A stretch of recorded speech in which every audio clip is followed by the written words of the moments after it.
అబ్బా రాత్రి అయితే చచ్చిపోతామేమో ఊపిరి ఆడక అనేటట్టుండింది మామ. 2 లేదా 3 గంటలు గాలి తట్టుకోలేకపోయినాం, చచ్చిపోతామేమో. రాత్రి వచ్చిన గాలికి మామ ఎంత గాలి అంటే ఇదంతా పెచ్చగా రాత్రి 11:30-11కి వచ్చింది. తెల్లారి 3:30 వరకు ఎట్టంటే గాలి 48 కిలోమీటర్లు 50 కిలోమీటర్లు ఎట్టపోద్ది అని ఆలోచిస్తాను ఒకప్పుడు. కానీ రాత్రి కంటికి చూసినమాట, క్లియర్ కట్గా చూసినమాట, కంటితో చూసినామన్నమాట ఎలా ఉంటుంది, ఇంత స్పీడ్గా గాలి ఎలా వస్తుందని.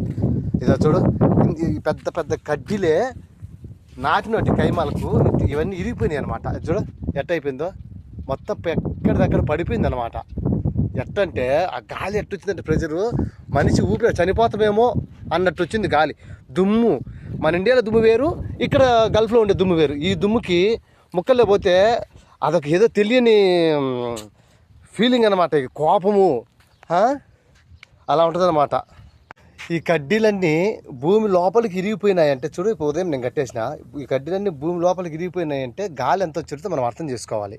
గల్ఫ్లో గాలి పీపత్సం ఎట్టతో ఇప్పుడు చూడండి, ఇంత లావు కడ్డీలు ఇవన్నీ వేసి దీన్ని ఒక గొడుగు మాదిరి కూర్చుని దానికి చూడండి, ఈ 4 కడ్డీలు ఇంతమంది మీకు చూపించిన పెయింట్ చేసేటప్పుడు ఇదన్నీ ఈ కడ్డీలన్నీ పైపులు ఇంత లావు పైపులు కట్టి వాటికి ఇంత లావున కడ్డీలు వేసి బోల్ట్ బిగిచ్చే ఎలా అయిపోయింది చూడండి. గాలి విధ్వంసం ఎట్టుంటుందంటే గల్ఫ్లో ఇట్లా ఉంటుంది అనమాట. గాలి విధ్వంసం ఎట్టుంటుందంటే ఎట్టుంటుంది చూడండి. ఎంత గేజ్ కవర్ అంటే ఇది అంత పెద్ద గేజ్ ఉంటుంది అన్నమాట దీనికి. అందులో దీనికి వాడే ఇది వచ్చేసి లారీలు లాగుతారు కదా, లారీలు అది వాడతారు దీన్ని. కానీ ఇది కూడా రాత్రి గాలికి తెగిపోయింది చూడ, ఏం లేకుండా పోయింది చూడండి.